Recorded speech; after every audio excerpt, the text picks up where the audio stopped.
اعوذ باللہ من الشیطان الرجیم بسم اللہ الرحمن الرحیم الرحمن علم القرآن خلق الانسان علمہ البیان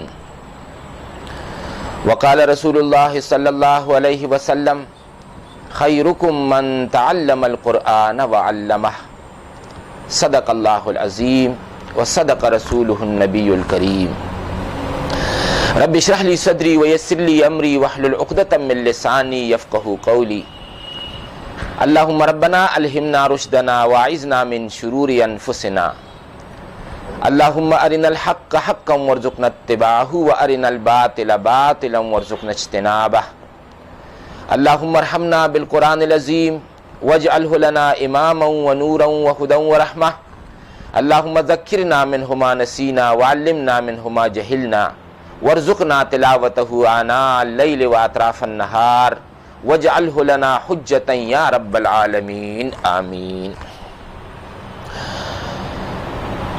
عزیزان گرامی،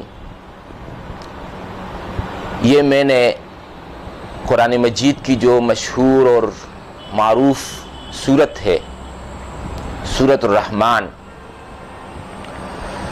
اس کی ابتدائی 4 آیات تلاوت کی ہے اور ساتھ ساتھ رسول کریم صلی اللہ علیہ وسلم کی ایک حدیث بھی آپ کے سامنے پیش کی ہے۔ یہ 4 آیات اور حدیث رسول صلی اللہ علیہ وسلم، ان میں در حقیقت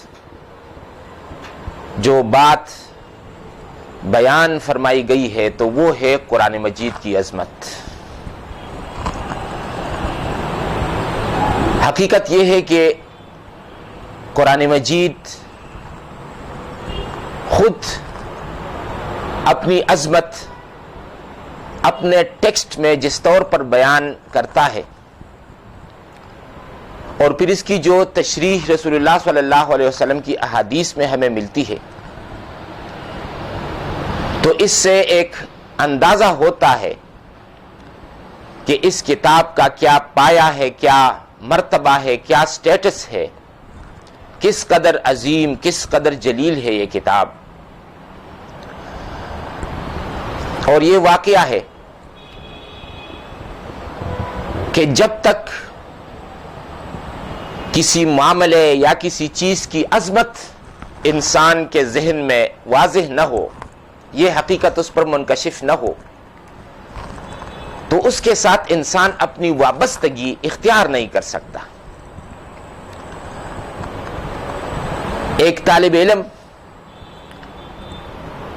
وہ اگر ڈاکٹر بننا چاہتا ہے تو ڈاکٹر بننے کی عظمت اس کے ذہن میں بیٹھی ہوئی ہے۔ وہ اگر انجینئر بننا چاہتا ہے تو انجینئرنگ کی ایک عظمت اس کے دل و دماغ پر نقش ہے۔ لہذا جس قدر یہ چیزیں اس کو اہم لگتی ہے تو اتنا ہی وہ اپنا وقت، اپنا پیسہ وہ اس کے لیے صرف کرتا ہے۔ یہی معاملہ قرآن مجید کا ہے کہ اگر قرآن مجید کی اہمیت ہمارے اوپر واضح نہ ہو تو پھر یہ کہ قرآن مجید کو سیکھنا، سمجھنا، اس کے لیے وقت دینا، اس کے لیے تو بمشکل ہی کوئی شخص وہ راضی ہو سکتا ہے۔ لہذا سب سے بڑی چیز، پہلی چیز جو کہ ضروری ہے وہ یہ ہے کہ قرآن مجید کی عظمت کا ایک نقش ہمارے دلوں پر قائم ہو، اور جب یہ بات ہو جائے تو پھر ایک انسان کے لیے یہ معاملہ کہ وہ قرآن کو سمجھنے کا اہتمام کرے، قرآن مجید کے لیے اپنی زندگی کو وقف کرنے کا بندوبست کرے، یہ باتیں بعد میں پھر اس انسان کے لیے آسان ہو جاتی ہے۔ قرآن کس درجے کی کتاب ہے یہ تو آیات اور حدیث کے حوالے سے ہمارے سامنے آئے گا انشاءاللہ۔ اس کتاب کے بارے میں جو ہمارا دور جدید کا فکر ہے اور فلسفہ و فکر کا جو معراج ہے، اس دور میں اقبال جب یورپ گئے ہیں اور وہاں انہوں نے انسانی فکر اور فلسفے کا جو خلاصہ اپنے طور پر بیان کیا ہے، اس کو سمجھا ہے، تو اس وقت اس شخص کے ذہن پر اس کتاب کی جو عظمت منکشف ہوئی ہے، وہ اپنے کلام میں جا بجا اس کو بیان کرتا ہے کہ رہزنا از حفظ او رہبر شدند، از کتاب صاحب دفتر شدند، کہ یہ تو وہ کتاب ہے کہ جو لوگ عہد جاہلیت میں چور تھے، رہزن تھے، ڈاکو تھے، حقیقت سے بہت دور تھے، تو رہزنا از حفظ او رہبر شدن، وہ جب اس کتاب کی حفاظت میں آ گئے، رہبر شدن، تو وہ قافلے انسانی کے رہبر بن گئے، انہوں نے انسانیت کو بہت کچھ دیا، لیڈرشپ کے مقام پر وہ لوگ فائز ہو گئے۔ رہزنا از حفظ او رہبر شدن، از کتاب صاحب دفتر شدن، اور جب یہ کتاب، اس کو انہوں نے اہمیت دے دی اور یہ کتاب انہوں نے اپنی شخصیت میں جذب کر دی، تو پھر وہ بہت سی کتابوں کے مصنف بن گئے، بہت سی کتابیں لکھی، بہت سا علم جو ہے انہوں نے دنیا کو وہ دے دیا۔ چنانچہ یہ ہے قرآن کی عظمت، جو کہ اس جدید دور میں ہمارے سامنے ایک ایسے شخص کی زبان سے ادا ہوئی ہے جو خود فکر و فلسفے کو بہت گہرائی سے وہ جانتا ہے۔ قرآن مجید کی سورتوں کا معاملہ یہ ہے کہ یہ عام طور پر جوڑوں کی شکل میں ہے، اور جب ایک جوڑا ہمارے سامنے ہو تو جوڑے میں ہم دیکھتے ہیں کہ بہت ساری چیزیں وہ ایک جیسی ہوتی ہیں، سملیرٹیز ان میں ہوتی ہے، اور بعض چیزیں ایسی ہوتی ہے کہ ایک طرف اگر وہ نہیں ہے تو دوسری طرف وہ شامل ہو جاتی ہے۔ مثال کے طور پر میاں اور بیوی یہ ایک جوڑا ہے، دن اور رات یہ ایک جوڑا ہے، لہذا جو چیزیں اگر دن کے اندر ہے جو خصوصیات ہیں اور جو نہیں ہے تو وہ رات اس کی کمی کو وہ پورا کرتی ہے، دن کے اندر روشنی ہے، رات کو جو ہے وہ تاریکی ہے، ٹھیک ہے، دن کے اندر وہ حرکت ہے اور رات کو ہم دیکھتے ہیں کہ وہاں پر ایک سکون ہے۔ اچھا، اسی طرح میاں بیوی کا معاملہ لے لے، بہت ساری چیزیں ان میں سے ایک جیسی ہوں گی، بہت ساری چیزیں ہیں کہ ایک کے اندر اگر کمی ہے تو اس کمی کی تکمیل کے لیے دوسرے کا وجود ہے۔ تو یہ جو قرآن کی عظمت کا بیان سورۃ الرحمن میں جو ہوا ہے تو اس کے ساتھ لگی ہوئی سورۃ الواقعہ ہے، چنانچہ یہ دونوں سورتیں جوڑا ہے، اور جب جوڑا ہے تو ان دونوں کے اندر قرآن مجید کی عظمت کا بیان وہ ہے، موجود ہے۔ چنانچہ ہم دیکھتے ہیں کہ ایک تو ان دونوں سورتوں میں قرآن مجید کی عظمت کا بیان ہے، اس فرق کے ساتھ کہ سورۃ الرحمن میں یہ عظمت یہ بالکل ابتدا میں بیان ہوئی، تو سورۃ الواقعہ میں یہ عظمت قرآن بالکل آخر میں بیان ہوئی۔ جیسے آئینے کے اندر مرر امیج ہو، اس میں انسان کو وہ چیزیں وہ الٹی نظر آتی ہے، وہ عکسی ترتیب وہ ہو جاتی ہے، تو یہاں پر ہے۔ چنانچہ سورۃ الرحمن کی ابتدائی آیات میں آپ دیکھیں جو تلاوت کی گئی، الرحمن علم القرآن، رحمان اللہ تعالیٰ کا جو نام ہے، رحمان صفاتی نام وہ سامنے آیا، اور پھر علم القرآن، اس نے قرآن سکھایا۔ آجا سورۃ الواقعہ کی طرف آپ آئیے تو بالکل آخری رکوع، یہ سورۃ الرحمن کا ابتدائی رکوع، وہاں پر آخری، فلا اقسم بمواقع النجوم وانہ لقسم لو تعلمون عظیم انہ لقرآن کریم فی کتاب مکنون لا یمسہ الا المطہرون۔ چنانچہ وہاں پر قرآن کی عظمت کو بالکل آخر میں بیان کیا گیا، سورۃ الرحمن میں بالکل وہ ابتدا میں۔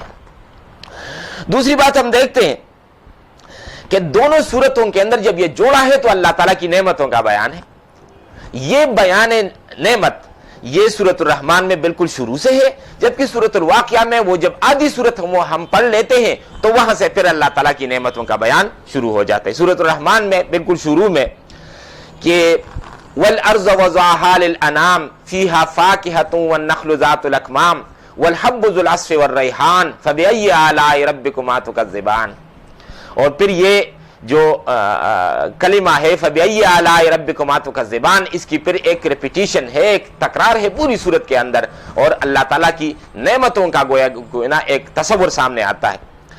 اور سورۃ الواقعہ میں جب ہم دیکھتے ہیں تو یہ آدھی صورت جب ہم پڑھ لیتے ہیں تو پھر اللہ تعالیٰ کی نعمتوں کا ایک بیان شروع وہ ہو جاتا ہے کہ افرأیتم ما تمنون انتم تخلقونہ ام نحن الخالقون افرأیتم ما تحرثون انتم تزرعونہ ام نحن الزارعون لو نشاء لجعلناہ اجاجا فلولا تشکرون لجعلناہ حطاما فظلتم تفکہون انا لمغرمون بل نحن محرومون افرأیتم الماء الذی تشربون انتم انزلتموہ من المزن ام نحن المنزلون۔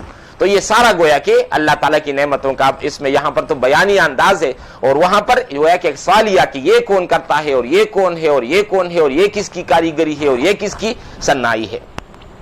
اور تیسری بات یہ کہ ان دونوں صورتوں میں جو ہے اگرچہ یہ تو اس گروپ کی صورتیں ہیں جن کو ہم انذار والا گروپ کہتے ہیں، انذار مطلب ہے کہ تنبیہ ڈراوا، کہ جب یہ صورتیں وہ نازل ہوئی تو ان صورتوں کے اندر آخرت کے بارے میں کہ ایک بہت بڑی جو ہے ایک عدالت ہے، ایک احتساب ہے، اکاؤنٹیبلٹی ہے، اور وہاں پر بالآخر ہر شخص کو اللہ تعالیٰ کے حضور پیش ہونا ہے، لہذا اس میں ظاہر ہے کہ وہ جھڑکی والا وہ انداز ہوگا، اور جس طرح کے ایک انسان کو اگر آپ کسی کام کے لیے راغب کر رہے ہیں تو اس کا یہ پہلو کہ اگر آپ نے یہ نہ کیا تو اتنا نقصان ہو جائے گا، اس تباہی سے دوچار ہو جاؤ گے، تو وہ یہ اس گروپ سے متعلق صورتیں ہیں۔ مگر ہم دیکھتے ہیں کہ دونوں صورتوں کے اندر جو ہے وہ اس انذار کی جگہ تبشیر کا اور بشارت کا اور خوشخبری کا رنگ جو ہے وہ غالب ہے۔ سورۃ الرحمن میں ہم دیکھتے ہیں کہ جہنم کا تذکرہ جو ہے وہ مختصر طور پر ہوا ہے، یعرف المجرمون بسیماہم فیؤخذ بالنواصی والاقدام،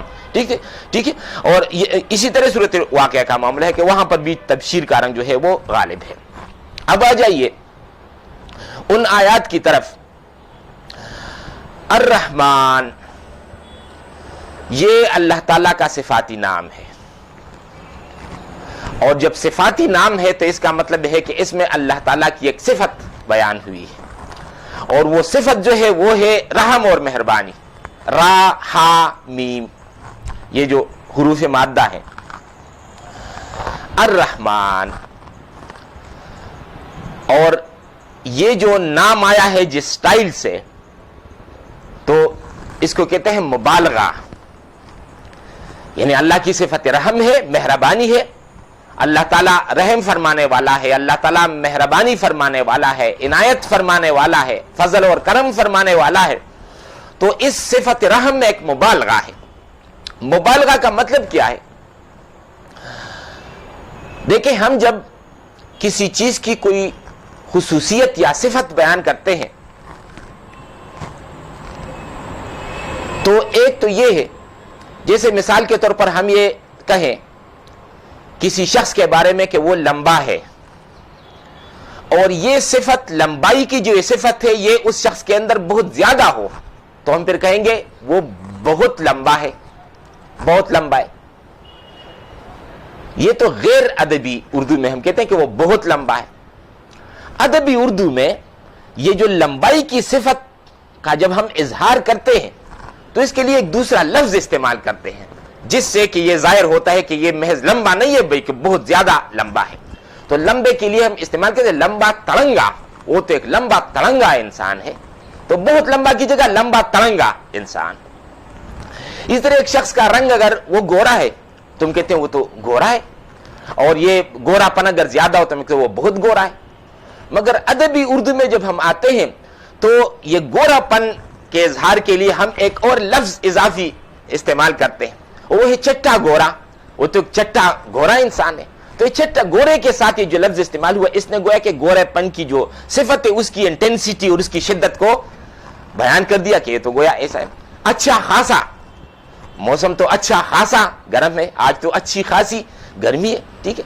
تو اردو میں جب ہم یہ کسی چیز کسی صفت کی شدت بیان کرتے ہیں تو اس کے لیے ہم ایک دوسرا لفظ اس کے ساتھ شامل کرتے ہیں، ٹھیک ہے۔ عربی زبان میں اس میں جب ہم اسی طرح کوئی صفت اپنی شدت کے ساتھ بیان کرتے ہیں تو اس کے لیے ایک انداز تو یہ ہے جسے ہم کہیں گے کہ فاعل کام کرنے والا، کام کرنے والا، ٹھیک ہے. ایک شخص نے اگر تھوڑا بھی کام کیا ہے تو ہم کہتے ہیں فاعل. لیکن جب یہ کام کرنے کی صفت اس شخص کے اندر بہت زیادہ ہو تو پھر ہم کیا لفظ استعمال کرتے ہیں؟ فعال. فعال ہم کہتے ہیں تو بہت فعال آدمی ہے، بہت فعال انسان ہے، بس ہر وقت کسی نہ کسی کام میں جو ہے وہ لگا رہتا ہے، ٹھیک ہے. تو فاعل کی جگہ فعال. اسی طرح اٹھانے کو کہتے ہیں، اٹھانے والے کو حامل، اٹھانے والا. کسی نے آ کر کوئی چیز اگر وہ اٹھائی کچھ دیر کے لیے پھر رکھ دی، حامل. لیکن اگر ایک شخص کا کام یہ ہے کہ بہت زیادہ اٹھانے کا کام کرتا ہے، بہت کثرت سے کر رہا ہے، تو پھر ہم حامل نہیں کہتے، حمال.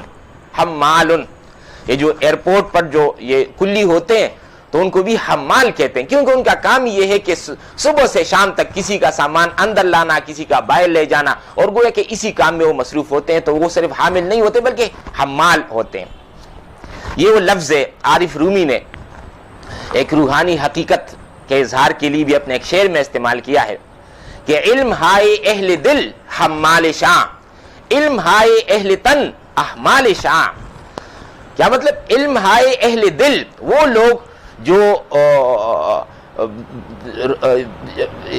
اپنے دل کی ترقی اور نشو و نما کے لیے جو علم حاصل کرتے ہیں، علم ہائے اہل دل حمال شاں. تو وہ علم کیا ہوتا ہے؟ وہ علم سواری بن کر ان لوگوں کو بہت دور تک، بہت آگے، بہت ایک اونچے اعلیٰ مقام تک پہنچا دیتا ہے. یہ علم جو انہوں نے اپنے روحانی وجود کی تعمیر اور ترقی کے لیے جو انہیں حاصل کیا ہے، اور جس سے ان کی روحانی وجود کو تعمیر اور ترقی وہ ہوئی ہے، تو یہ علم در حقیقت ان کے لیے ایک سواری ہے، جس سواری پر یہ سوار ہے، اور یہ سواری جو ہے نا ان کو ایک بہت بلند اور برتر مقام تک وہ لے جا رہی.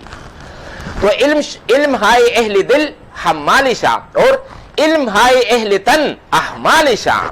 لیکن جو لوگ صرف اپنے تن، جسم، بدن اس کے تغذیہ کے لیے، اس کے افزائش کے لیے اور اس کے آرائش اور زیبائش کے لیے جو علم وہ حاصل کرتے ہیں، تو کہتے ہیں یہ علم بالآخر ان کے لیے ایک بوجھ بن جاتا ہے، یہ علم ایک بار ان کے لیے بن جاتا ہے، یہ ایک علم ان کے لیے پھر ایک مصیبت والی چیز جو ہے وہ بن جاتی ہے. تو علم ہائے اہل تن احمال شاہ. یا اسی کو پھر بیان کیا کہ علم رابر دل زنی یارے بود، علم رابر تنزنی مارے بود، کہ وہ علم جو دل کے لیے، اس کی صحت کے لیے انسان اگر وہ حاصل کر دے، یارے بود، تو وہ انسان کا یار بن جاتا ہے وہ علم، ٹھیک ہے، انسان کے لیے رہنما بن جاتا ہے. اور علم را بر تنزنی مارے بود، اور لیکن وہ علم جو انسان سے اپنے تن بدن کی تعمیر اور ترقی کے لیے وہ حاصل کرتا ہے، تو وہ بالآخر مار اور سام بن کر اس کو ڈستا ہے. تو وہ کہ حمال، حامل سے حمال.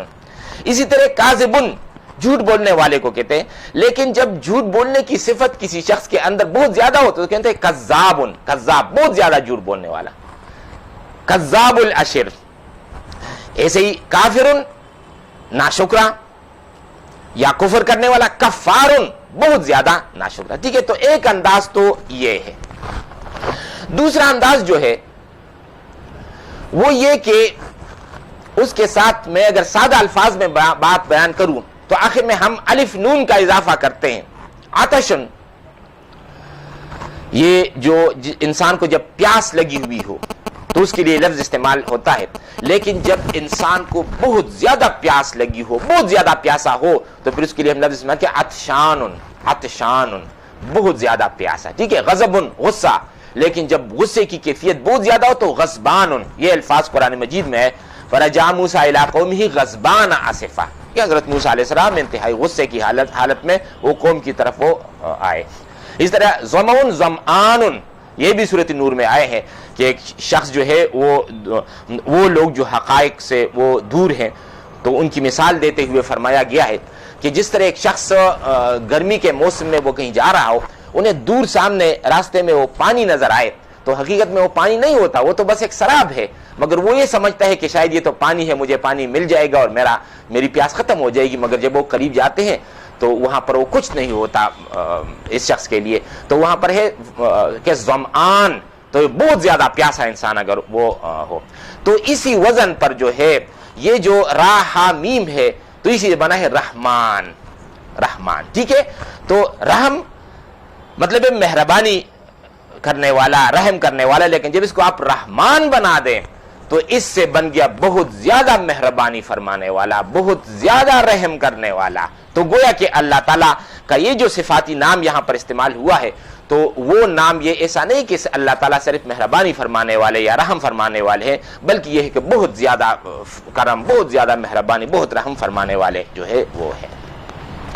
اچھا، اس لفظ کے ساتھ ایک ہم عام طور پر جو ہم نماز میں بھی ہم پڑھتے ہیں اور یہ ہمارے کلمے میں بھی، بسم اللہ الرحمن الرحیم، الرحمن الرحیم، الحمدللہ رب العالمین الرحمن الرحیم، ٹھیک ہے؟ تو رحمان کے ساتھ رحیم، ٹھیک ہے؟ تو یہ رحمان جیسا کہ میں نے کہا، یہ تو مبالغہ ہے، اس میں تو ایک کلائمیکس ہے، ایک پیک ہے کہ ایک صفت ہے جو اس کثرت کے ساتھ ہو۔ اور یہ جو رحیم ہے، تو رحیم کا مطلب ہے کہ صرف کثرت ہی نہیں ہے، صرف مبالغہ، یہ کوئی وقتی مبالغہ نہیں ہے، بلکہ اس میں ایک تسلسل ہے، ایک کنٹینیویشن ہے، ایک تسلسل کے ساتھ یہ کام ہو رہا ہے۔ مثال اس طرح، فرض کرے کہ ایک شخص جنوری کا ٹھنڈا مہینہ ہے، صبح سویرے وہ نماز فجر کے لیے اپنے گھر سے نکلا ہے، اس نے دیکھا کہ بلی کا ایک چھوٹا سا بچہ وہ کہیں نالی کے ٹھنڈے پانی میں گرا ہوا ہے اور وہ چیخ رہا ہے سردی سے۔ تو یہ جو شخص ہے تو رحم کا جذبہ اور جو ہے نا اس کے اندر ابھر آیا اور یہ سیدھا اس میں کود پڑا نالی میں، اس بچے کو اٹھایا اور گھر لے آیا، گھر لایا، اس کو دودھ پلایا، اس کی خوب نگہداشت کی اور اس کو گرم کپڑے میں لپیٹا۔ ایک دن تو اس نے خوب اس بچے کو پالا، دوسرے تیسرے دن اس نے سوچا کہ یہ تو میں نے اپنے لیے ویسے ایک غم بنا لیا ہے، کیا ضرورت تھی اس بچے کو یہاں پر گلانے، اس کو دودھ دینا اور اس کو روز اس کی دیکھ بھالنا، یہ تو درد سری ہے، اچھا ہوتا کہ میں اس بچے کو پانی سے نکال کے بس وہاں پر خوش زمین پر وہ رکھ دیتا۔ تو اب یہاں پر آپ دیکھیے، اس شخص نے جب اس بلی کے بچے کو درد اور مصیبت میں دیکھا تو اس کے اندر رحم اور مہربانی کا ایک جذبہ جو ہے نا وہ پیدا ہوا، اور وہ انتہائی جذبہ پیدا ہوا۔ وہ یہ مسجد جا رہا تھا مگر اس نے کہا کہ پہلے تو یہ ضروری کام ہے، تو وہ گویا کہ رحم کا اور مہربانی کا ایک سمندر ہے جو اس کے سینے میں موجن ہو گیا۔ مگر دوسرے دن وہ جذبہ سرد پڑ گیا، تیسرے دن اس سے زیادہ کم ہوا، چوتھے دن اس نے آ کر بلی کے بچے کو گھر سے باہر نکال دیا، ٹھیک ہے؟ تو مطلب ہے کہ اس میں ایک مبالغہ تو تھا، وقتی طور پر جو ہے اس میں ایک پیک، مگر یہ کہ اس میں تسلسل نہیں تھا کہ اب یہ مسلسل اس بچے کو اپنے پاس رکھے۔ اللہ تعالیٰ کی رحمت اور مہربانی کا معاملہ یہ ہے کہ وہ کوئی وقتی مبالغہ نہیں ہے، بلکہ وہ جو صفت رحم، وہ جو ٹھاٹے مارتا ہوا سمندر ہے اللہ تعالیٰ کے رحم کا اور مہربانی کا، اس میں ایک طرف اگر یہ مبالغ ہے تو دوسری طرف اس میں ایک تسلسل ہے، ایک دوام ہے، ایک استمرار ہے، ایک کنٹینیویشن ہے کہ مسلسل اللہ تعالیٰ کی جو یہ جو صفت رحم ہے، ایک اس کا سلسلہ جو ہے وہ چل رہا ہے۔ دو باتیں ہو گئی، تیسری بات، یہ جو صفت ہے اللہ تعالیٰ کی، یہ بہت اہم اور عظیم صفات میں سے، اور وہ اس لیے ہے کہ اس صفت کے ذریعے اللہ تعالیٰ دوسروں کو نواز رہے ہیں، دوسروں کو نواز رہے ہیں۔ یعنی یہ جو 4 آیات ہے، ان 4 آیات میں ہم دیکھیں گے کہ ہر ایک آیت میں بالکل ایک اوپر کی ٹاپ کی بات کہی گئی ہے، ٹاپ کی بات۔ تو یہاں پر ہم دیکھتے ہیں کہ یہ جو صفت رحم یہاں پر بیان ہوئی ہے، وہ صفت رحم بھی بہت اہم صفت اللہ تعالیٰ کی، اور اس کی وجہ یہ ہے کہ اس صفت کے ذریعے اللہ تعالیٰ اپنے بندوں کے بہت ہی قریب ہوتا ہے۔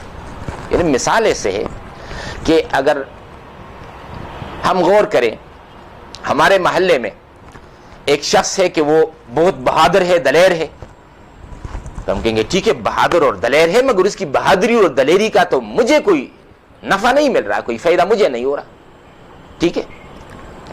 ایک شخص ہے وہ بہت ذہین ہے، تو ٹھیک ہے وہ ذہین ہے مگر اس کی ذہانت کا تو مجھے تو کچھ نہیں مل رہا۔ لیکن اگر ہم کہیں کہ ایک شخص سخی ہے، سخی، تو اب یہ وہ صفت ہے کہ اسی صفت سخاوت کے ذریعے سے اس کا رشتہ مخلوق خدا کے ساتھ جڑا ہوا ہے۔ وہ اگر کچھ دے رہا ہے تو سخی ہے، اگر اس نے اپنے ہاتھ روک لیے تو صفت سخاوت اس کی وہ ختم ہو گئی. لہذا اس کی اہم صفت صفت سخاوت ہے، جس کے ذریعے سے وہ لوگوں کو نواز رہا ہے، کچھ دے رہا ہے. تو اللہ تعالیٰ کی یہ جو صفت ہے صفت رحمت، تو یہ تو وہ صفت ہے جس کے ذریعے سے اللہ تعالیٰ لوگوں کو دے رہا ہے. ٹھیک ہے، وہ آپ نے شعر سنا ہوگا کہ فارسی کا ہے کہ من نہ کردم خلق تا سودے کنم بلکہ کردم خلق تا جودے کنم، کہ میں نے لوگوں کو اس لیے پیدا نہیں کیا کہ مجھے کوئی فائدہ پہنچے، بلکہ کردم خلق تا جودے کنم، بلکہ میں نے اس لیے لوگوں کو پیدا کیا ہے، انسانوں کو پیدا کیا جودے کنم، تاکہ جود اور کرم اور سخا کا معاملہ وہ ہو جائے، ان کے ساتھ سخاوت ہو، ان کو میں کچھ دے دوں، ان پر رحم کروں، مہربانی ان پر جو ہے وہ کروں.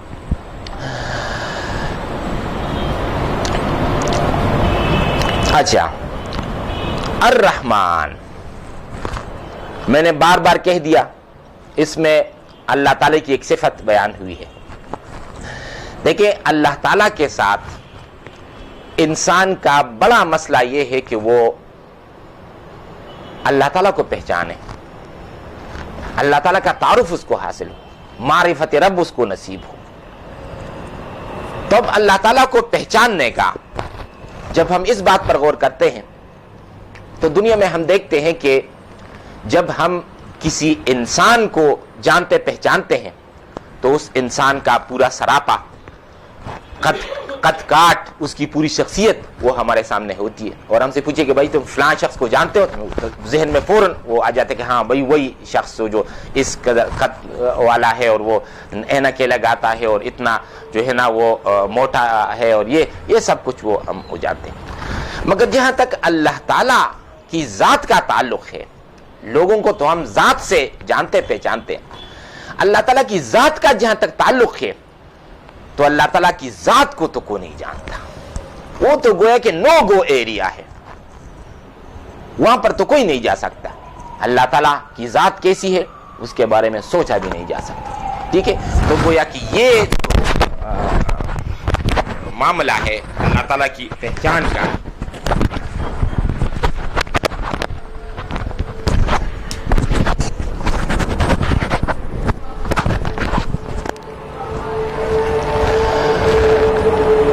اس کا تعلق تو اللہ تعالیٰ کی ذات سے نہیں. تو اگر ایسا ہے کہ ہم اللہ تعالیٰ کو ذات کے ذریعے سے نہیں پہچان سکتے تو پھر ہم اللہ تعالیٰ کو کیسے پہچانیں؟ اس کا ذریعہ ہے اللہ تعالیٰ کی صفات. یعنی ہمیں جو تعارف حاصل ہوتا ہے تو وہ تو اللہ تعالیٰ کی صفات کے ذریعے سے. ابھی جو صفات ہے اللہ تعالیٰ کی، یہ صفات گویا کہ یہاں پر ایک بالکل ایک کھلی ہوئی کتاب ہے. اس کائنات کے اندر ہم دیکھتے ہیں اللہ تعالیٰ کی صفات کا ایک مشاہدہ ہم کرتے ہیں اور اس کے ذریعے سے ہمیں اس کا علم ہوتا ہے. مثال کے طور پر دیکھیں، یہ اوپر یہ تنا ہوا آسمان، اور اس آسمان میں پھر وہ جو اوپر کی فضا ہے وہ لاکھوں اور کروڑوں کہکشائیں، ستارے، پھر سولر سسٹم، اس کے ارد گرد یہ ایک گھومنے والا ایک نظام، بڑے بڑے سیارے گھوم رہے ہیں. کتنا وزن ہے اس کا؟ یہ وزن یہ کس نے سب کو تھاما ہوا ہے؟ سوچ بھی ہم نہیں سکتے.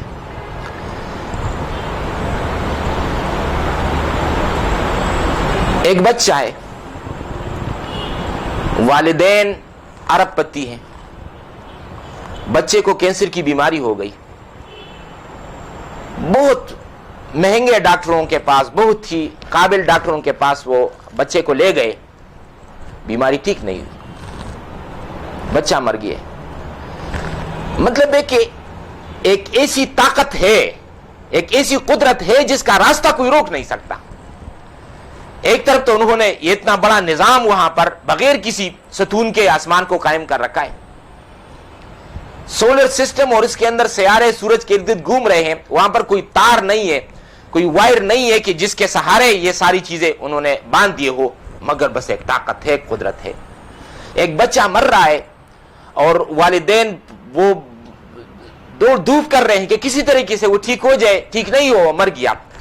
مطلب ایک ایسی طاقت ہے جس کے سامنے کوئی بھی کسی کا بھی کچھ نہیں چلتا.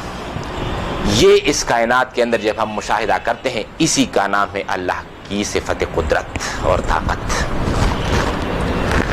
جتنا جتنا انسان وہ مشاہدہ کرتا ہے تو اس پر یہ حقیقت منکشف ہوتی ہے کہ کس قدر عظیم ہے، کس قدر طاقتور ہے وہ ذات. ٹھیک ہے، پہلی بات یہ ہے صفت قدرت جس کا مشاہدہ ہم کرتے ہیں. نمبر 2، ہم دیکھتے ہیں کہ یہ جو ہمارا نظام ہے ستاروں کا، سیاروں کا، یہ نظام کب سے چل رہا ہے؟ بہت پہلے سے چل رہا ہے، سال ہا سال سے چل رہا ہے، مگر ان کے اندر یہ جو اپنے اپنے مدار میں یہ سب گھوم رہے ہیں تو کبھی ایسا ٹکراؤ نہیں ہوا ان کے درمیان جس سے کہ یہ پورا نظام ہی ختم ہو جائے. اس قسم کا کوئی ٹکراؤ ابھی تک نہیں ہوا. کسی عالم نے اس کو اس طور پر چھوڑا ہوا ہے کہ سال ہا سال پہلے سے چھوڑا ہوا ہے، مگر سال ہا سال گزر جانے کے بعد بھی ان کے اندر کوئی ایسی بدنظمی پیدا نہیں ہوئی کہ آپس میں ٹکراؤ ہو جائے. ایک ایسے کیلنڈر کے تحت اس کو چھوڑ رکھا ہے کہ اگر یہ ہزاروں سال بھی وہ چلتا رہے یہ نظام تو اس کے اندر کوئی ٹکراؤ نہ ہو. یہ کون سا علم ہے اور یہ کون عالم ہے جس نے یہ سب کچھ سال ہا سال سے پہلے کر دیا ہے، ابھی تک بالکل ٹھیک چل رہا ہے؟ یہ ہے اللہ تعالیٰ کی صفت علم کا معاملہ. تو دوسرا مشاہدہ جو ہم کرتے ہیں وہ ہے اللہ تعالیٰ کی صفت علم. اور نمبر 3، کتنے لوگ ہیں دنیا میں جو اللہ تعالیٰ کو اپنا رب مانتے ہیں، اللہ کے سامنے جھکتے ہیں، اور کتنے ہیں جو اللہ تعالیٰ سے بیزار ہیں، اور پھر ان میں سے کتنے ہیں جو اللہ تعالیٰ کے سخت مخالف ہیں. زیادہ تر وہ لوگ ہیں جو اللہ تعالیٰ کے خلاف ہیں، اللہ تعالیٰ کے دین کے مخالف ہیں، مگر وہ سارے لوگ جب کھانے کا وقت ہوتا ہے اور دسترخوان پر بیٹھتے ہیں تو وہی کچھ کھاتے ہیں جو اللہ تعالیٰ نے پیدا کیا ہے. ان میں سے کوئی بھی ایسا نہیں جو یہ جرت کر سکے اور یہ غیرت کر سکے کہ میں چونکہ خدا کو نہیں مانتا لہٰذا میں ایک ایسی جگہ سے اپنے لیے رزق را لاؤں جو خدا کا نہ ہو. یہ کسی کی طاقت نہیں. اس کو کہتے ہیں اللہ کی صفت رحمت، جس کا ہم مشاہدہ کرتے ہیں کہ ہر جگہ وہ کافر ہے، مشرک ہے، ملحد ہے، بے دین ہے، مسلمان ہے، جو بھی ہے، اللہ کا مخالف ہے، اللہ کا موافق ہے، سبھی آ کر وہ اللہ تعالیٰ کا ہی کار ہے.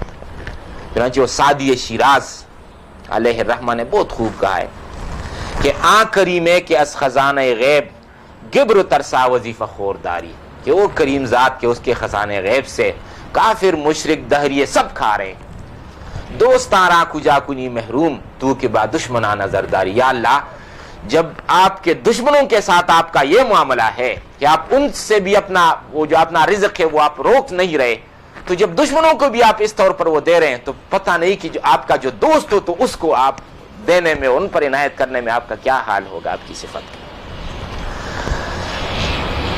تو یہ ہے گویا کہ اللہ تعالیٰ کے ساتھ ہمارا تعارف اللہ تعالیٰ کی صفات کے ذریعے سے. اور یہ جو الرحمن ہے تو اس میں بھی گویا کہ اللہ تعالیٰ کی ایک صفت رحم کو بیان کیا گیا ہے.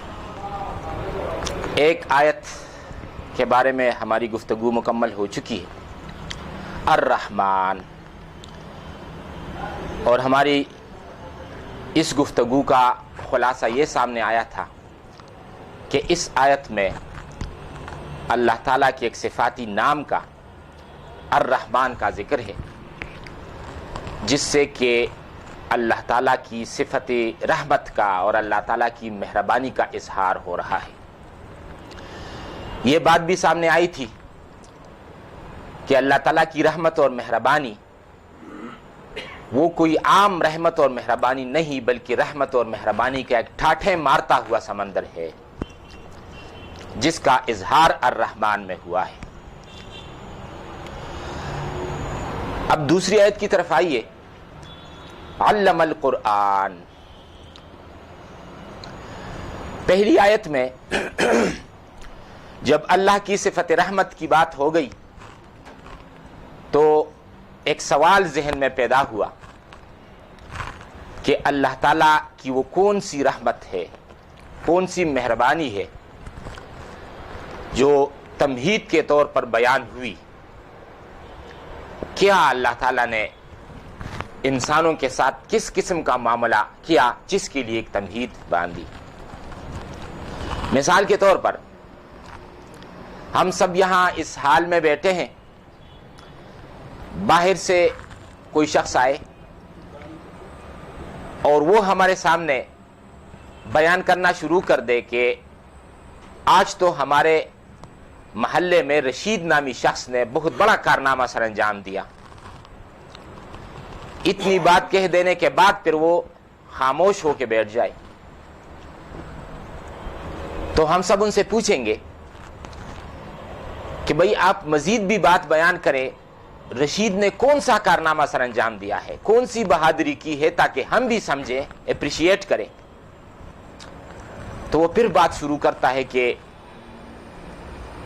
یہاں باہر چڑیا گھر سے ایک شیر نکل آیا تھا، اور وہی شیر ایک معصوم بچے پر حملہ کرنے والا تھا، اس کو اٹھانے والا تھا، اور ہمارے محلے کا جو رشید نامی شخص ہے تو اس نے فوراً جا کر اس بچے کو ہوا کہ شیر کے منہ سے چھڑا دیا، آزاد کر دیا۔ تو اب ہم کہیں گے کہ بات مکمل ہو گئی، واقعی انہوں نے بہت بڑی بہادری کی ہے، بہت دلیری، بڑا کارنامہ سر انجام دیا ہے۔ تو پہلی آیت میں اللہ تعالیٰ کی صفت رحمت کا جو حوالہ آ گیا کہ بہت بڑی مہربانی فرمانے والے، بہت بڑی رحمت کرنے والے، تو سوال پیدا ہوا کہ اللہ تعالیٰ نے کون سی مہربانی فرمائی ہے؟ اس کا جواب اب دوسری آیت میں ہے کہ علم القرآن، اللہ تعالیٰ کی رحمت کا وہ ٹھاٹھے مارتا ہوا سمندر جس سے کہ اس نے انسانوں کو نوازا، وہ ہے تعلیم قرآن، کہ اس نے قرآن کا علم دیا۔ گویا کہ یہ اللہ کی صفت رحمت کا سب سے بڑا مظہر وہ ہے قرآن۔ اور قرآن کس چیز کا نام ہے؟ ہدایت، ہدایت کا نام ہے قرآن۔ یہ وہ نعمت ہے کہ اگر یہ موجود ہو تو دنیا کی ہر نعمت نعمت ہے، لیکن اگر یہ موجود نہ ہو تو بظاہر جن نعمتوں کو ہم نعمت سمجھتے ہیں وہ بھی حقیقت میں نعمت نہیں، مصیبت ہے، زحمت ہے، وبال ہے۔ مثال کے طور پر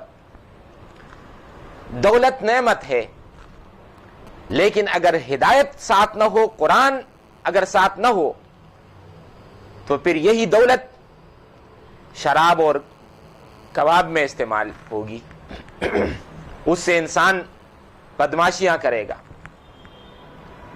تو مطلب ہے کہ یہ دولت بغیر ہدایت اور قرآن کے وہ نعمت تو نہیں ہوئی، وہ تو زحمت ہو گئی، مصیبت ہو گئی۔ اسی طرح ذہانت نعمت ہے، لیکن مشروط نعمت ہے، اس شرط پر کہ اس کے ساتھ قرآن اور قرآنی ہدایت ذہانت کے ساتھ ہو تو وہ رحمت، وہ نعمت ہے۔ اگر ذہانت ہے مگر ہدایت نہیں ہے تو یہ انسان فحش فلموں کے سٹوریز لکھے گا، یہ گمراہ کن کتابیں لکھے گا، اس کے ذہن اور فکر سے وہ مواد براہم ہوگا جو لوگوں کے لیے گمراہی کا سامان بنے گا۔ لہٰذا یہ ذہانت جو ہے یہ اس شخص کے لیے نعمت نہیں ہوئی، بلکہ یہ تو اس کے لیے جہنم میں داخل ہونے کا تو مقدمہ بن گیا۔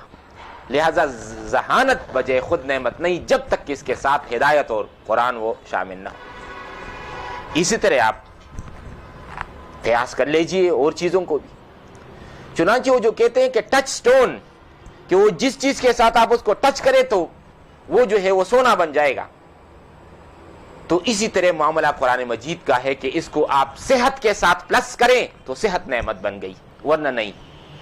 اس کو آپ دولت کے ساتھ پلس کریں، ایڈ کریں تو وہ دولت نعمت بن گئی۔ اس قرآن کو آپ ذہانت کے ساتھ وہ پلس کریں اور ایڈ کریں تو وہ ذہانت نعمت بن گئی، ورنہ وہ نعمت نہیں ہے۔ لہٰذا دنیا کے اندر نعمت اگر ہے تو وہ تو یہ ہے جس کو اللہ تعالیٰ نے وہ اپنے صفت رحمت کی تمہید کے ساتھ بیان کیا ہے کہ علم القرآن، اللہ نے قرآن کا علم دیا۔ اب دیکھیں علمہ باب تفعیل سے علم دینا، سکھانا، گویا کہ اللہ تعالیٰ ہمیں یہ ٹریننگ دینا چاہتے ہیں، سکھانا چاہتے ہیں کہ یہ جو ہے نا یہ رنگ ڈھنگ اختیار کرو، قرآن کے مطابق اپنے آپ کو ڈالو۔ یہ ہم سب کا مشاہدہ ہے جب ہم دیکھتے ہیں جانوروں کو تو ہمیں نظر آتا ہے کہ بہت سارے کرتب ایسے ہیں جو فی الواقع ان جانوروں کا کام نہیں ہے، مگر پھر بھی جانوروں نے وہ سیکھے ہوئے۔ مثال کے طور پر طوطا جو ہے، طوطا وہ بولنا سیکھتا ہے، اسی طرح یہ جو بکرا ہے سلام کرتا ہے، حالانکہ یہ سلام کرنا یہ اس کا کام نہیں تھا۔ یہ سارے کرتب جو ان جانوروں نے سیکھ لیے ہیں، یہ کہاں سے انہوں نے سیکھے؟ یہ در حقیقت ان جانوروں کے جو انسانی مالک ہوتے ہیں وہ مالک ان کو یہ کرتب سکھاتے ہیں، اور جانور یہ دیکھتے ہیں کہ میرے مالک کو کس چیز سے دلچسپی ہے، وہ کون سی چیز پسند کرتا ہے۔ وہ جب یہ دیکھتا ہے کہ میرا مالک میرے اندر یہ رنگ ڈالنا چاہتا ہے اور میرے اندر یہ خو پیدا کرنا چاہتا ہے، تو جانور جو ہے وہی رنگ ڈنگ اختیار کر لیتے ہیں۔ چنانچہ عارف رومی اس حقیقت کو بہت خوبصورت پیرائے میں بیان کرتا ہے فارسی میں کہ بلکہ خود از آدمی درگاہ و خر میرود دانائی و علم و ہنر، کہتے آدمی کے اندر جو ہے آدمی کے اندر جو علم ہے، تو اب علم کا یہ جو فلو ہے، بہاؤ ہے، اب یہ جانوروں کی طرف ہے کہ یہ جو گاؤں اور خر ہے، بلکہ خود از آدمی در گاؤں خر، گاؤں اور خر میں جو کچھ آتا ہے آدمی کی طرف سے ہی آتا ہے۔ میرود دانائی و علم و ہنر، اس جانوروں کے اندر یہ جو کچھ آ گیا ہے یہ اس آدمی سے آیا ہے، آدمی نے اس کو سکھایا ہے اور جانور نے سیکھا ہے۔ اسپ سک سک میشود رہوار و رام، خرس بازی می کند بز ہم سلام، کہتے ہیں کہ ایک سس سا گھوڑا ہے، گھوڑا ٹھیک ہے، صحیح چلتا نہیں، دوڑتا نہیں، تو اسپ سک سک، اس کو سک سک کہتے ہیں کہ ایک ڈھیلا ڈالا گھوڑا جو ہوتا ہے، میشود رہوار و رام، تو رام ہو جاتا ہے اور پھر جو ہے وہ راستے پر دوڑنے کے قابل ہو جاتا ہے۔ یہ کمال اصل میں آدمی کا ہے کہ وہ جب اس گھوڑے کو یہ چیز سکھاتا ہے، کبھی گھوڑے کے ساتھ وہ دوڑتا ہے، کبھی رکتا ہے، کبھی ایک اس کو کاشن دیتا ہے، کبھی دوسری کاشن وہ دیتا ہے، تو گھوڑا جو ہے اپنے مالک سے سب کچھ وہ سیکھ لیتا ہے، ٹھیک ہے، تو رہوار اور رام گھوڑا بن جاتا ہے۔ خرس بازی می کند بز ہم سلام، کہتے ہیں یہ جو ریچھ ہے، ریچھ خرس بازی می کند، وہ جو ہے ناچتا ہے، بز ہم سلام، اور جو بکرا ہے تو وہ ایسے ٹانگ سے جو ہے وہ سلام کرتا ہے۔ رف در سگ زادمی ہرس و ہوس، یا شباشد یا شکاری یا ہرس، کہتے کتے کی مثال وہ زیادہ سٹرائکنگ مثال ہے، اس کو دیکھو، یہ جو چھوٹا گوشت ہوتا ہے یہ کتے کو ہم انسانوں سے زیادہ مرغوب ہوتا ہے اور زیادہ لذیذ لگتا ہے۔ اب ذرا چشم تصور میں لائیے، ایک آدمی ہے اور اس کے پاس شکاری کتا ہے، جنگل کی طرف وہ گیا ہے اور اس نے اپنے کتے کو چھوڑا ہے خرگوش پکڑنے کے لیے۔ خرگوش نے کتے کو جب دیکھا ہے تو اس نے بھی دوڑ لگائی، لہذا یہ کتا کبھی کبھار تو 2, 3, 4 کلومیٹر تک اس کے پیچھے بھاگتا ہے اور پھر اس خرگوش کو پکڑتا ہے۔ اب کتے نے جا کر جس خرگوش کو پکڑ لیا ہے اس کا مالک اب یہاں پر نہیں ہے، یہ تو 2-3 کلومیٹر دور آیا ہے۔ جب پکڑ لیا ہے تو کتے کا دل بھی کرتا ہے کہ میں یہ جو چھوٹا گوشت ہے اس کو میں کھا لوں، دل اس کا بہت کرتا ہے، مگر کھاتا نہیں۔ اس کے دماغ میں یہ بات ہے کہ میرے مالک کی مجھے اجازت نہیں ہے، یہ ٹریننگ اس نے مجھے نہیں دی ہے، اس نے مجھے جو ٹریننگ دی ہے وہ یہ کہ اس خرگوش کو پکڑ کے میرے حوالے کرنا ہے۔ لہذا وہ کتا نہ صرف یہ کہ اس خرگوش کو کھاتا نہیں بلکہ اس قدر سافٹلی اس کو دانتوں سے پکڑتا ہے کہ کہیں میرے منہ میں یہ مر نہ جائے، اس کو تو میں نے صحیح سلامت اپنے مالک کے پاس پہنچانا ہے۔ تو عارف رومی یہ مثال دیتے ہیں کہ ذرا کتے کو دیکھو، اس کو آپ تو کبھی خرگوش پکڑنے کے لیے استعمال کرتے ہیں اور وہ خود یہ گوشت نہیں کھاتا، یا شباشد یا شکاری یا ہرس، اور وہ بھیڑ بکریوں کو تو ویسے کتا وہ کھاتا ہے، ان کو پھاڑتا ہے، مگر یہ کتا جو ہے نا ان کی رکھوالی کے لیے مالک نے وہاں پر رکھا ہوا ہے، اور کچھ نہیں کہتا، رکھوالی کرتا ہے۔ تو کہتے ہیں اس سے ظاہر ہوتا ہے کہ یہ جو جانور ہے یہ اپنے مالک نے جو ٹریننگ ان کو دی ہے یہ اس کی خلاف ورزی نہیں کرتے، یہ وہ ٹریننگ لیتے ہیں، اس بات کو یہ خوب ہضم کر لیتے ہیں اور پھر اس کے مطابق ان کی زندگی۔ مگر ایک انسان وہ ہے جو وہ اس ٹریننگ کو جو اللہ تعالیٰ ان کو دینا چاہتا ہے یہ اس ٹریننگ کو قبول نہیں کرتا۔ تو علم القرآن، اللہ تعالیٰ نے انسان اس کو جو ہے قرآن کی ٹریننگ دی ہے کہ قرآن سیکھو، اپنے آپ کو قرآن کے مطابق جو ہے وہ ڈال دو، علم القرآن۔ اچھا، اب یہ قرآن کو دیکھیں، یہ بھی یعنی یہ اس کتاب ہدایت کا نام ہے جو بہت زیادہ کثرت کے ساتھ پڑھی جانے والی ہے، قرآن بہت کثرت سے پڑھی جانے والی۔ تو آپ ذرا دنیا کے نقشے پر نظر ڈالیں اور مشرق سے شروع کر کے مغرب تک آپ آتے جائیں، یہ قرآن یعنی یہ کتاب کس کثرت سے پڑھی جاتی ہے، اس کا جو نام رکھا گیا ہے۔ سب سے مشرق میں ہے ملک فیجی، اور یہ فیجی یہ وہ ملک ہے جہاں کے سب سے پہلے سورج طلوع ہوتا ہے، سب سے پہلے۔ ہم تک تو پھر وہ 10-12 گھنٹے بعد وہ طلوع آفتاب والا معاملہ وہ پہنچتا ہے، سب سے پہلے فیجی میں۔ اور یہ وہ ملک کے علاقہ ہے جہاں سے کہ انٹرنیشنل ڈیٹ لائن وہ گزرتی۔ فیجی میں جب صبح ہوتی ہے لوگ قرآن مجید کھول دیتے ہیں نماز سے پہلے، نماز میں بھی نماز فجر میں قرآن مجید کا بڑا حصہ پڑھا جاتا ہے، اور پھر یہ کہ نماز کے بعد کچھ لوگ مسجد میں اور کچھ لوگ باہر اپنے گھروں میں۔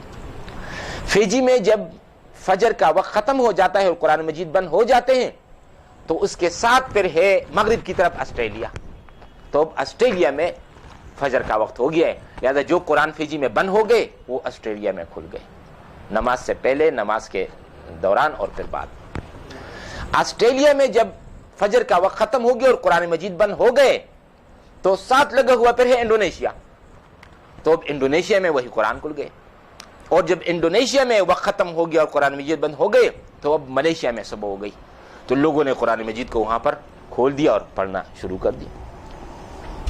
ملیشیا میں جب فجر کا وقت ختم ہو گیا بنگلہ دیش میں صبح ہو گئی، تو اب بنگلہ دیش میں وہی قرآن جو ملیشیا میں بند ہو گئے تھے بنگلہ دیش میں کھل گئے، اور بنگلہ دیش میں جب یہ وقت فجر کا ختم ہو گیا اور قرآن مجید بند ہو گئے تو اب بھارت میں صبح ہو گئی، صبح ہو گئی تو بھارت میں وہاں پر بھی کروڑوں مسلمان ہیں تو وہاں پر قرآن مجید وہ کھل گئے۔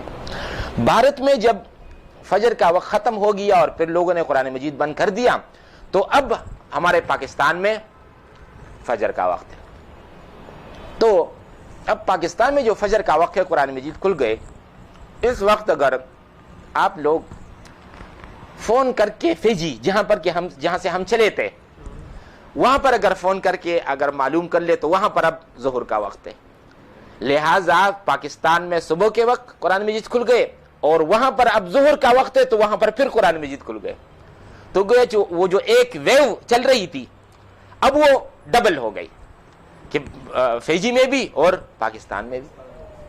اچھا، جب پاکستان میں صبح کا وقت ختم ہو گیا اور قرآن بند ہو گئے، مصر میں صبح ہو گئی تو مصر میں قرآن مجید کھل گئے، اور فیجی میں اب نماز عصر کا وقت ہے تو لہٰذا وہاں پر قرآن مجید کھل گئے۔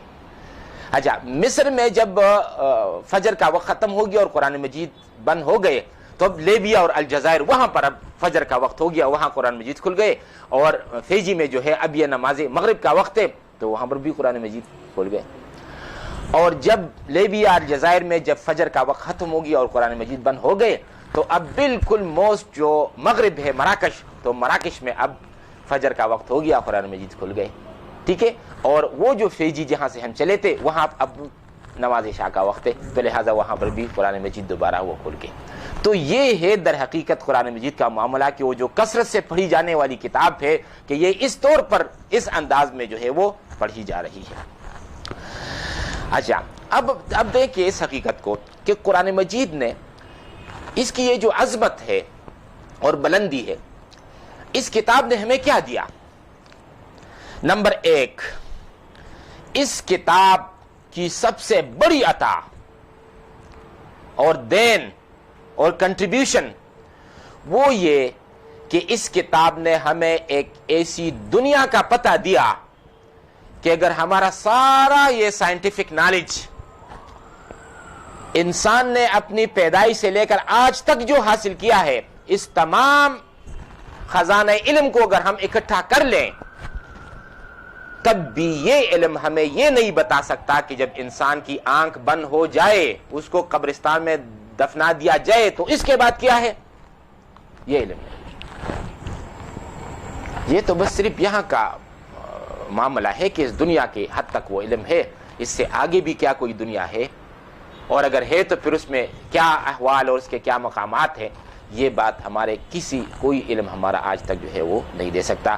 یہ قرآن مجید کی عطا ہے کہ اس نے ہمیں ایک اور دنیا کا پتہ دیا، اور جب پتہ دیا تو اس کی بنیاد پر ہماری اس زندگی کو ذمہ دار زندگی بنا دیا کہ اگر اس دنیا میں وہاں پر پھر ایک عدالت قائم ہونی ہے اور پھر ایک عظیم جج وہاں پر براجمان ہوں گے، تو اگر اس کو جب فیس کرنا چاہتے ہو تو پہلے سے تیاری کر لو اس زندگی میں۔ تو یہ ہے قرآن مجید کی عطا، کنٹریبیوشن نمبر 1۔ نمبر 2، جہاں تک ہمارے اس دنیاوی علم کا تعلق ہے تو اس میں بھی ہم دیکھتے ہیں کہ قرآن مجید جو ہے وہ ایک امام کی حیثیت رکھتا ہے، یعنی یہ جو کائنات ہے اور ہمارے محققین اور ریسرچ ورکرز اور سائنٹسٹ وہ لگے ہوئے ہیں اس کی گتھیاں سلجھانے میں، اور اس کے جو مخفی گوشے ہیں اس کے ٹٹولنے میں، تلاش کرنے میں لگے ہوئے ہیں، تو اس کا بھی بہت تھوڑا سا حصہ ہے اس کائنات کا کہ وہ ہمارے علم میں آ چکا ہے، ورنہ اس کا بڑا حصہ جو ہے وہ ابھی تک ہمارے علم سے باہر ہے۔ یعنی یہ نہیں کہ ہمارے اس علم نے اس دنیا کو تو سر کر لیا، نہیں، دوسری دنیا کی تو بات ہی چھوڑیے، اسی دنیا کو بھی ابھی تک ہمارے اس دنیاوی علم نے جو ہے وہ سر نہیں کیا ہے۔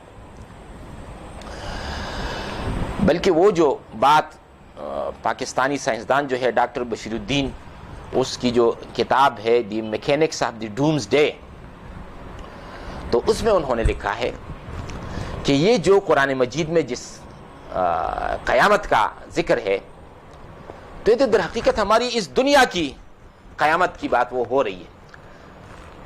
نہ معلوم اس کائنات کے اندر کتنی دنیایں ہیں، کس قدر کہکشائیں ہیں، ایک ایک پر قیامت آنی ہے۔ بعض تو وہ ہیں جس پر جو کہ قیامت سے دوچار ہو چکی ہیں، بعض وہ ہیں جن پر ابھی جو ہے نا قیامت وہ آنی ہے۔ چنانچہ خود اسی صورت میں آگے جو آیت ہے کہ سنفرغ لکم ایھا الثقلان، اے دو بھاری گروہ جن و انس، ہم تمہاری طرف فارغ ہو رہے ہیں، ہم تمہاری طرف آنے والے ہیں۔ اس کا مطلب یہ ہے کہ اللہ تعالیٰ نعوذ باللہ کوئی فارغ نہیں ہے، توجہ نہیں ہے، نہیں، توجہ ہے۔ مطلب ہے ہر دنیا کو ایک ٹائم پیریڈ دے رکھا ہے۔ انسان کی عمر کو لیجئے 60 سال 70 سال کی زندگی، ٹھیک ہے کہ 70 سال تک تمہاری عمر جو کچھ کہو، 70 سال کے بعد پھر میں آپ کی طرف متوجہ ہو گیا، پھر میں آپ سے پوچھوں گا کہ کیا کر کے آئے ہو، کیا کچھ نہیں، وہ تو اللہ کی عادت، ٹھیک ہے۔ تو گویا کہ ہر ایک کو ایک ٹائم پیریڈ وہ دے رکھا ہوا ہے، اور ایک ایک کا حساب کتاب گون ہے، ایک ایک کی قیامت جو ہے وہ ہونی ہے۔ تو لہٰذا کائنات کی وسعتیں جو ہے وہ تو اسی ہے کہ ہماری جو یہ زمین ہے، زمین کی وسعت کے بارے میں اگر ہم سوچنا شروع کر دیں وہ کتنی زیادہ ہوگی، لیکن ہماری سائنس ہمیں کہتی ہے کہ 13 لاکھ زمینیں جو ہے وہ آ کر سورج کی سطح پر رکھ دو تو سورج کا سطح ڈھک جائے گا۔ 13 لاکھ زمینیں، تو مطلب ایک سورج کی جسامت اس قدر وسیع ہے کہ 13 لاکھ زمینوں کو جو ہے یہ جگہ دے سکتا ہے۔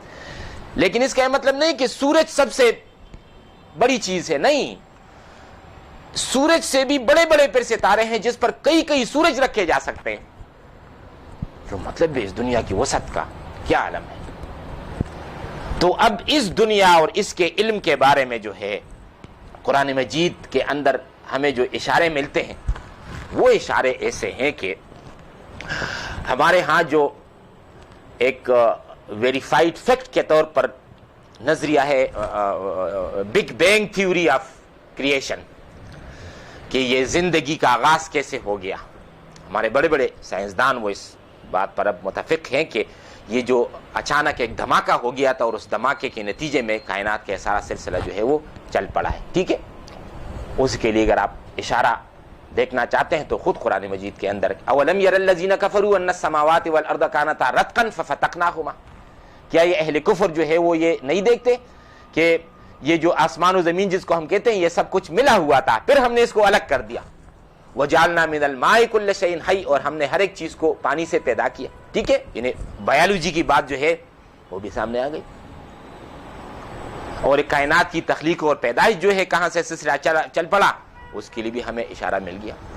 تو گویا کہ وہ حقیقت جس تک آج سائنس اور فزکس پہنچی ہے اس کے لیے ایک اشارہ، ایک بنیاد تو خود قرآن مجید کے اندر جو ہے وہ موجود چلی آ رہی ہے. صحیح، یہ تو کائنات کے آغاز کے بارے میں. کائنات کا اختتام کیسے ہوگا؟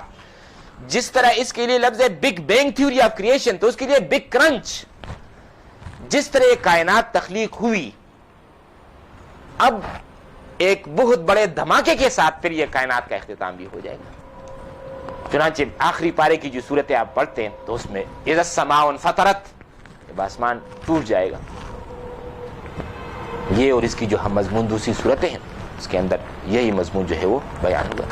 تو لہٰذا سائنسی میدان میں بھی، سائنس کے علم میں بھی قرآن مجید نے ہمیں جو کچھ وہ بتایا، وہ بچہ جب ماں کے پیٹ کے اندر ہوتا ہے اور وہ کن کن مراحل سے گزرتا ہے، پیدائش سے پہلے جن جن مراحل سے گزرتا ہے، قرآن مجید کے اندر ان حقائق کو جس طور پر بیان کیا گیا ہے، ہماری جدید سائنس ایمبریالوجی نے اس کی تصدیق کر دی.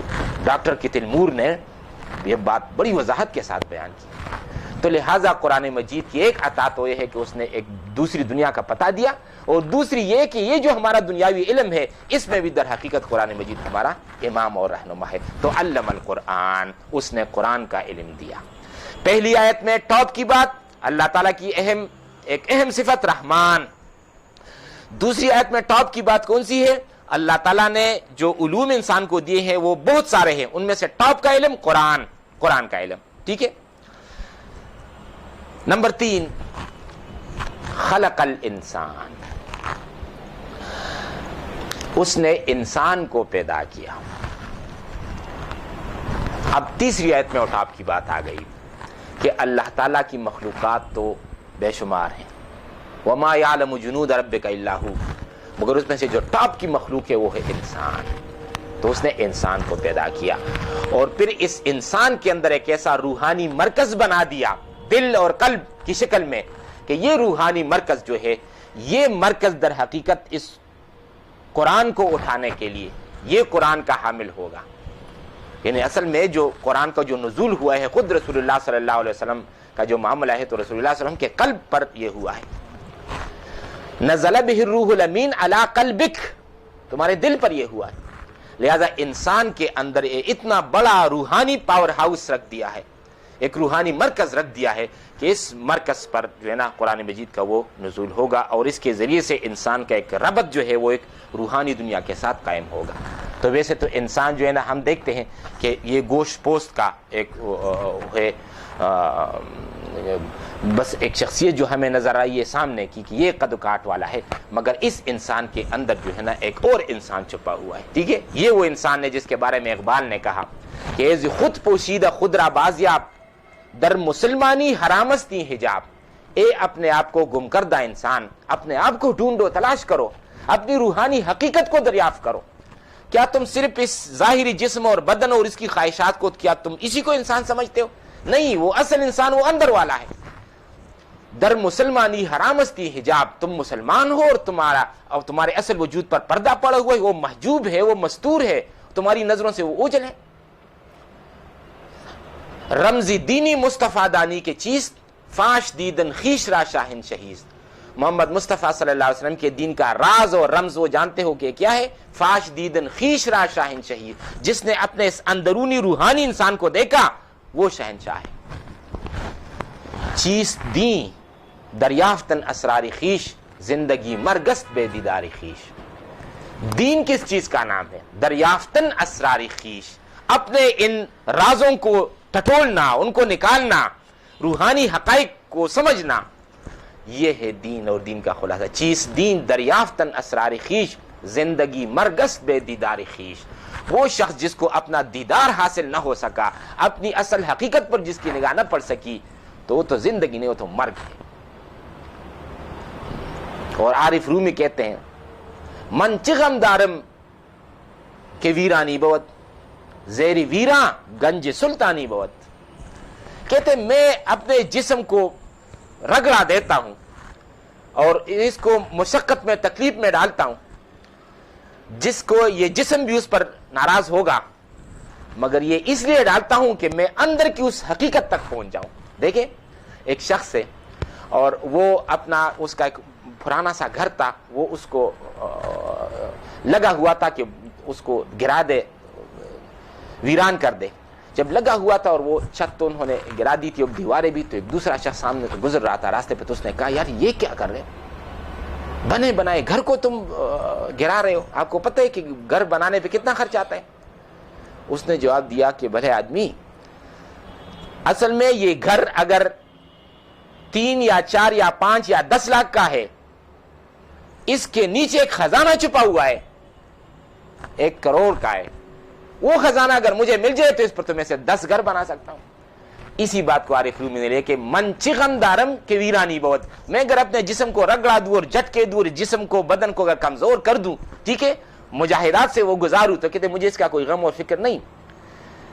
زیری ویراں، کیونکہ اس بدن کو اگر میں نے ویران کر دیا تو اس ویرانی کے نیچے گنج سلطانی بوت، وہ اصل خزانہ، روحانی خزانہ تو ادھر اندر پڑا ہوا ہے، تو میں اس کی تلاش میں نکلا ہوں. عام انسان اس کو سمجھتا نہیں ہے، تو اس کو تو یہ عجیب سی کوئی بات محسوس ہوگی، مگر یہ کہ مجھے تو اس بات کا کوئی غم نہیں کہ میرا ظاہری جسم اور بدن وہ کمزور ہو جائے، اس کے اندر وہ روحانی مرکز جو ہے، وہ قلب جو ہے، تو اس کو در حقیقت اس قرآن کا وہ تحمل کرے. تو خلق الانسان.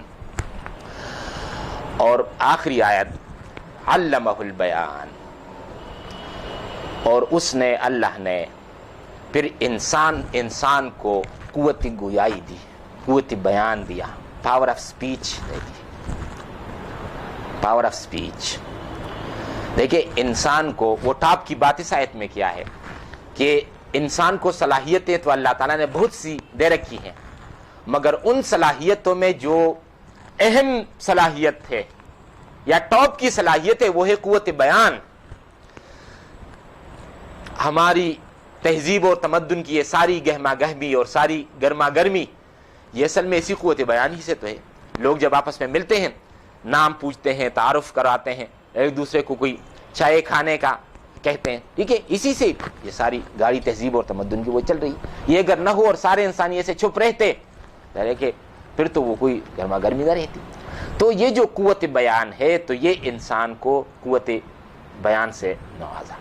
اور یہ جو ہمارا جو برین ہے، دماغ، تو اس دماغ میں ہماری مختلف صلاحیتوں کے لیے مختلف جو ہے ایریاز ہیں یا سینٹرز ہیں، ٹھیک ہے. ان میں جو سب سے بڑا ایریا ہے، بڑا ایریا سپیچ کے لیے، وہ مختص سپیچ کے لیے. تو مطلب ہے یہ سپیچ کوئی اہم صفت ہے جو اللہ نے انسان کو دے رکھی، جس کے لیے ایک ایریا بھی وہ زیادہ ہے. جانوروں کے اندر وہ ان کے دماغ میں جو بڑا ایریا ہے یا جو اس کا جو سینٹر ہے، تو وہ ہے سونگنے کے لیے، سونگنے کی حص. مگر انسان کے لیے وہ قوت بیان اور قوت گویائی کا، بات چیت کرنے کا، ٹھیک ہے. تو اس میں کوئی قوت بیان یہ ایک اعلیٰ صفت ہے جو اللہ تعالیٰ نے انسان کو دے رکھی. تو اب ان 4 آیات کو آپ سامنے لائیے. میں نے کہا ہر آیت میں ایک اعلیٰ ٹاپ کی بات فرمائی گئی. الرحمن، اللہ تعالیٰ کا صفاتی نام آیا، اللہ کی صفت رحمت. اللہ تعالیٰ کی صفات بہت سی ہیں، اس میں سے ایک اہم صفت رحمان، اللہ تعالیٰ کی رحمت اور مہربانی. دوسری آیت علم القرآن، اس نے قرآن کا علم دیا. اللہ تعالیٰ کے دیے گئے علوم بے شمار ہیں، بہت سارے ہیں، اور سب انسان کی خدمت میں لگے ہوئے ہیں، مگر ان میں سے جو ٹاپ کا علم ہے، سرتاج علم جو ہے، وہ ہے قرآن کا علم، ہدایت کا علم. تیسری آیت میں خلق الانسان، اس نے انسان کو پیدا کیا. اللہ تعالیٰ کی مخلوقات وہ بہت سی ہیں، مگر ان میں سے جو ٹاپ کی مخلوق ہے وہ ہے انسان. اور نمبر 4 علمہ البیان، پھر اس نے قوت بیان دیا. انسان کو صلاحیت اللہ تعالیٰ نے بہت سی دے رکھی ہے، اس میں ایک پرومیننٹ صلاحیت، وہ ایک اہم صلاحیت جو ہے وہ قوت بیان ہے. وآخر دعوانا ان الحمد للہ رب العالمین.